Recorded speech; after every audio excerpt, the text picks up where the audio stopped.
All right, get ready because today we're taking a deep dive into Psalm 25. Oh, yeah, this one's pretty powerful. It's a prayer of King David, and it's all about, finding strength and guidance when things get tough. And we've had some requests to see how this ancient prayer speaks to young adults today. Makes sense. Those of you out there trying to figure out big life decisions, Yeah. relationships, all of it.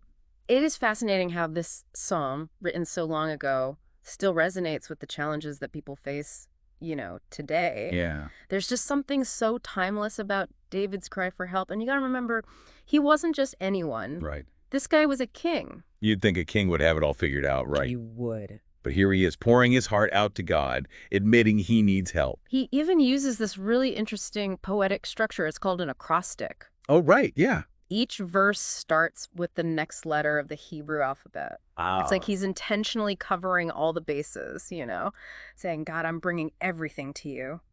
So David's in trouble. He's praying very intentionally. And right from the start, he says, "To you, O Lord, I lift up my soul." He's laying it all bare. And that vulnerability, that's key, especially in a culture that often prizes, self-sufficiency. David, a king, is modeling something totally different. Humility. It's like he's saying, it's okay to not have all the answers, to need help, Right. which, let's be honest, can be a really hard thing to admit sometimes, It is, it is. especially when you're young and trying to figure out, like, who you are, where you fit in. Absolutely. You think about the pressure young adults face these days. To succeed, to have the perfect Instagram, always know what's next. It's so easy to feel like you have to project this image of, having it all together. But David shows us a different way. He doesn't shy away from admitting his need for God. Yep. In fact, he even says, "Let me not be ashamed." What do you think he means there? I think he's acknowledging that relying on God can be kind of, embarrassing. Yeah. Like we should be able to handle things on our own. Like, we're too cool for school. Right. But David's saying, no, my hope is in God, and I'm not ashamed to say it. That's powerful. It's like he's totally rejecting this idea that needing help is weak. He is. He's showing us that true strength actually comes from knowing our limits and turning to something bigger than ourselves. Yes. And he doesn't just like sit around hoping things will get better. Yo. He actively searches for guidance. Yeah. We see it throughout the psalm, but especially in verse 4. Right. Show me your ways, O Lord. Teach me your paths. It's like he's desperate for a map. Yeah. He wants directions. And it makes me wonder, have you ever felt that way? Like you were totally lost and just craving some direction, some clarity. Oh, I think we've all been there, right? And, David's not just sitting around waiting for an answer to magically appear. No. There's urgency in his plea. He's actively seeking, Yeah. almost pleading with God to reveal the path. And I think, that word wait in the Bible, it's especially when it comes to waiting on God. It's not about passively sitting around. Exactly. It's not just, twiddling your thumbs and waiting. It's more like a waiter in a fancy restaurant. Oh, I like that. They're so attentive, anticipating every need, ready to jump into action. So it's not about just, waiting for God to just zap us with the answer. Yeah. It's about seeking his direction through prayer, Mm-hmm. Studying the Bible, learning from people we trust, Mm-hmm. and then being ready to move when he says, go. Absolutely. And, that brings us to one of the most intriguing parts of this psalm. And I think it's often misunderstood. Yep. It's this idea of the fear of the Lord. Yeah, I remember when I first read verse 12. Yeah. Who is the man that fears the Lord? Him shall he teach in the way he chooses. I have to admit I was a little freaked out. Oh, yeah. Fear, that can be a pretty intense word. For sure it is. But, we are talking about ancient Hebrew poetry here. Right. The fear David's referring to isn't terror or dread. It's more about awe and reverence. So not like fear of punishment, No, not at all. but more like. Think of it like this. Imagine you're standing in front of someone you deeply respect, someone incredibly wise and powerful. You wouldn't want to, disrespect them. Right. You wouldn't want to do anything to disappoint them. You would approach them with humility and a real desire to learn from them. So it's like meeting your hero Exactly. or like a mentor, someone you admire so much that you just want to take in everything they say and do. You're eager to please them because you value their wisdom so much. Exactly. That's the kind of fear David's talking about. It's a deep reverence for God, recognizing his greatness and approaching him with this humble desire to learn. So how does this fear of the Lord, this reverence, how does it connect to seeking guidance, which we were talking about before? Well, it's all about trust. Mm. When you truly revere God, you trust him. You know he has your best interests at heart, even when you don't understand his ways. So it's like saying, okay, God, I may not always get it, but I trust you. Yeah. Lead the way. Exactly. That's really it. Yeah. Trusting God enough to let go, even when it feels scary. And that brings us to a really interesting verse, Psalm 25.12. The secret of the Lord is with those who fear him, and he will show them his covenant. Okay, I gotta be honest, that sounds kind of mysterious, even a bit exclusive. Like, is there some secret club we need to join to get in on God's secrets? That's such a good question. And, it is easy to get tripped up on this verse, but it's not like God has this, hidden stash of information that he's only sharing with a select few. Remember, the fear we're talking about here is reverence. It's trust, a deep respect for who God is. So it's not like knowing a secret handshake or password. It's more about a relationship with God. Exactly. David's saying when we cultivate that close relationship with God, one built on reverence and trust, then we gain a deeper understanding of his heart, his character and his ways. It's like, that saying, it's not what you know, it's who you know. Oh, yeah. Except in this case, it's about knowing God intimately. Yeah. And that intimacy leads to a deeper understanding of his covenant, his promises, his plan for us, his desire for a relationship with us. These aren't like secrets, like hidden knowledge. They're insights that come from walking closely with God. So it's less like unlocking secret levels in a video game Yeah, and more about experiencing the depth of a real personal relationship. that's a much better way to put it. And that relationship is built on humility. David, remember, this is a king, right? Right. He constantly acknowledges his need for God's mercy and forgiveness. And he's not afraid to get really specific about it. No, he's not. In verses 6 and 7, he actually asks God to remember his mercy but forget David's sins. Yeah. Was David trying to manipulate God, to get him to overlook his mistakes? No, not at all. It's important to understand David isn't asking God to have a bad memory.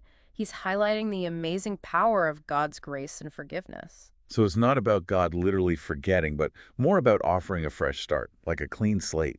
Exactly. And that's something that can be so meaningful, I think, for young people, Yeah. especially those who might be carrying the weight of, past mistakes, feeling stuck because of bad choices. We've all been there, right? Of course. Those moments we wish we could take back. Yes.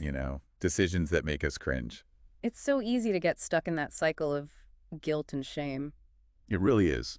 But David reminds us that God doesn't hold us hostage to our past. He doesn't. He chooses to forgive, to offer a new beginning, to move forward. That's so freeing. And that ties back into the idea of humility, doesn't it? Yeah. Because it's when we admit our need for forgiveness, when we acknowledge our imperfections, that we really experience God's love and grace. Beautifully said.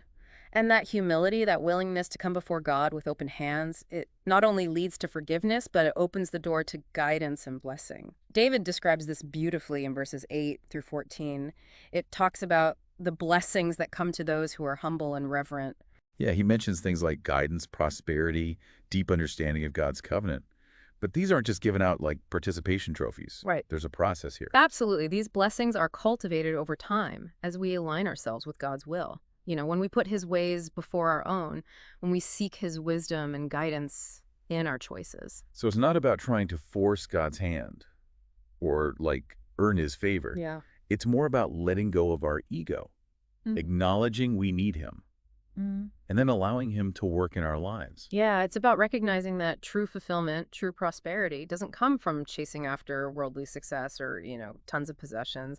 It comes from walking humbly with God and allowing him to shape our hearts and guide our steps. So we've talked about humility and reverence, about seeking guidance, the gift of forgiveness. But how does this all work in real life? Like, what are some things we can actually do to cultivate these qualities day to day? That is the question, isn't it? And I think the answer is both really simple and profound.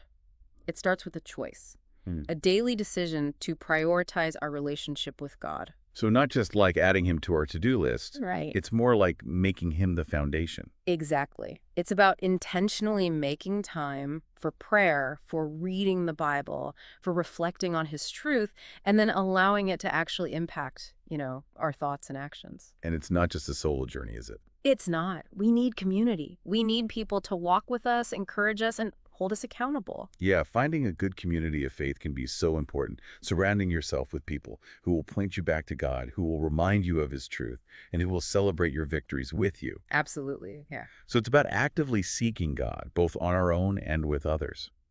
But what about those times when we feel stuck? You know, we're facing a tough decision or life just throws us a curveball. How do we use these principles then? Yeah, that's when things get real, when we face those unexpected challenges and we're like, okay, God, what now? It's easy to feel so overwhelmed, isn't it? It is. But think about David. I mean, he had his fair share of challenges: betrayal, war, family drama. Yeah. And when things got really tough, he always turned to God. He didn't just pray when it was convenient. Nope. He leaned in even more when things were hard.